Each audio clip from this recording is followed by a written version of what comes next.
This is the first time in the history of the world that the communist government has been overthrown by the people.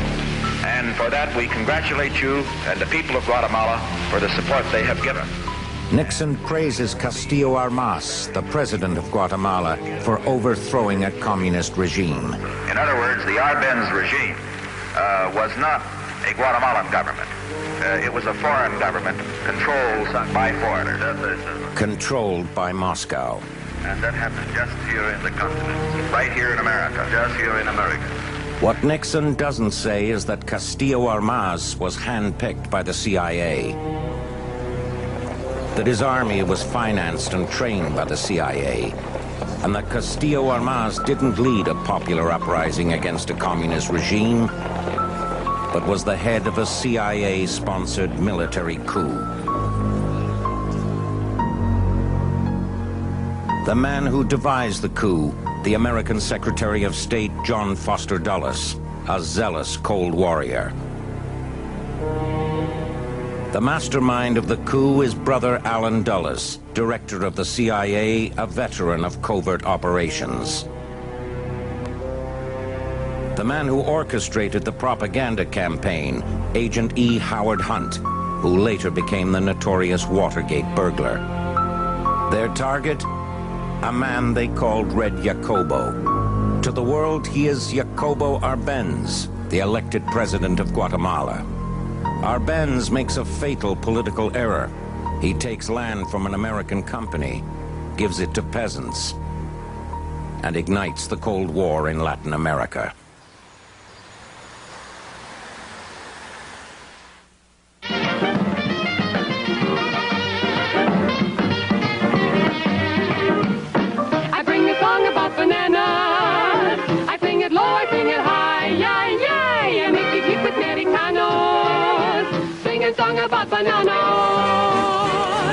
They call it El Pulpo, the octopus. The United Fruit Company. United Fruit grows bananas and sells bananas. Bananas can be eaten at any time and served at any meal. It is called El Pulpo because it owns vast tracts of land all across Latin America. Its tentacles stretch into every presidential palace. And in this region, presidents are military dictators. Sam Zemere, the banana man, is at the helm of United Fruit. He got his start in the banana business by personally financing the overthrow of the president of Honduras in 1924. In Guatemala, United Fruit is the largest landowner. It owns the railway lines, it owns the power lines, and it controls the country's busiest ocean port. Guatemala was a country where the previous military rulers had practically handed the country over to the United Fruit Company. They were in their pocket. He was a dictator from an economic point of view. United Fruit had a final word about many, many things. In the spring of 1951, United Fruit is suddenly confronted with an ominous threat. His name, Jacobo Árbenz. He is the newly elected president of Guatemala. Árbenz is swept to power on a promise to give land to peasants, to the Mayan Indians who farm the country's plantations. Árbenz is the son of a failed Swiss pharmacist. His mother, a Guatemalan national of Spanish descent. He joins the army to get an education. Árbenz is magnetic, a born leader. He becomes one of the youngest captains to teach at the military academy. Angered by the brutality of Guatemala's military, Árbenz plots the overthrow of one of Latin America's most ruthless dictators, Jorge Ubico, the start of his country's revolution. Árbenz and his wife are sympathetic to the ideals of Marxism. They have both studied the Communist Manifesto, but Árbenz is not a party member. Among his best friends were José Manuel Fortuny, and some of the other members of the then nascent Communist Party who were close to him, who had access to him. Árbenz's first major act as president, Decree 900, a massive land reform bill. This propaganda film tells peasants if they want to have a family, they will need land. Árbenz expropriates land from coffee fincas owned by Guatemalan nationals and from the United Fruit Company, over 400,000 acres.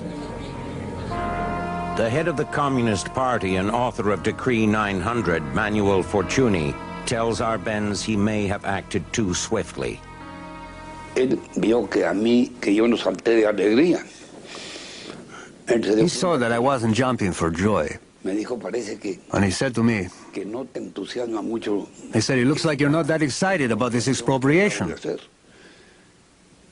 Y entonces yo And I said to him, on the contrary, the expropriation had to happen, Pero yo pensaba que but I thought it would be done just before you left office. cuando tú estuvieras Because now, tu gobierno. we'll have a fight on two fronts. Porque ahora Not only against the local landowners who have had land expropriated, but against the United Fruit Company as well. expropiados, sino contra la United Fruit Company también.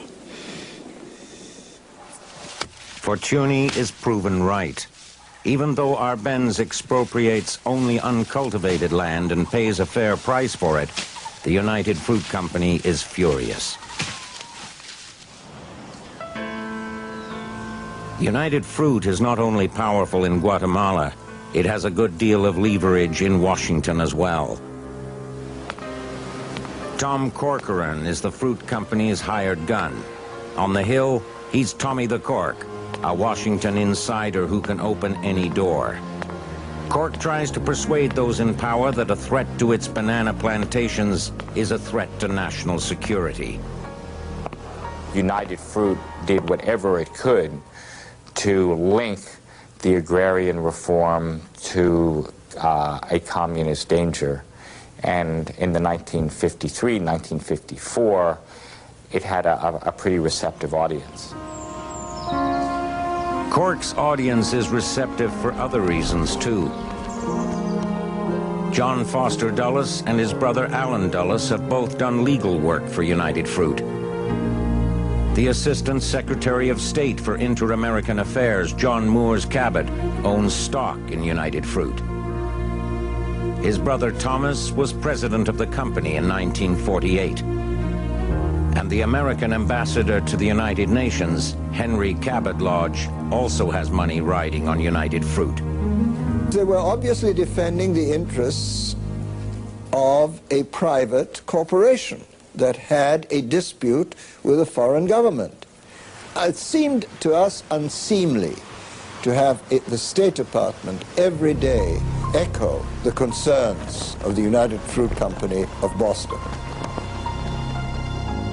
The United Fruit Company also enlists Edward Bernays, the grandfather of public relations. Bernays flies some of the most influential reporters, editors, and publishers in the United States to Guatemala. On these press junkets, company officials warn journalists of creeping communism in Latin America. They gave them the story that the Marxists were coming in and trying to kick them out of the country.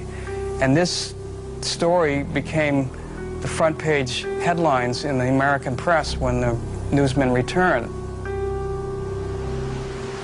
With the public, the opinion makers, and the politicians on their side, the Dulles brothers begin planning the overthrow of Jacobo Árbenz. For John Foster Dulles, Árbenz's removal becomes a personal crusade. John Foster Dulles was a religious fanatic. He believed that you had to defeat communism. It was a struggle between good and evil. He felt that this was a fight to the death.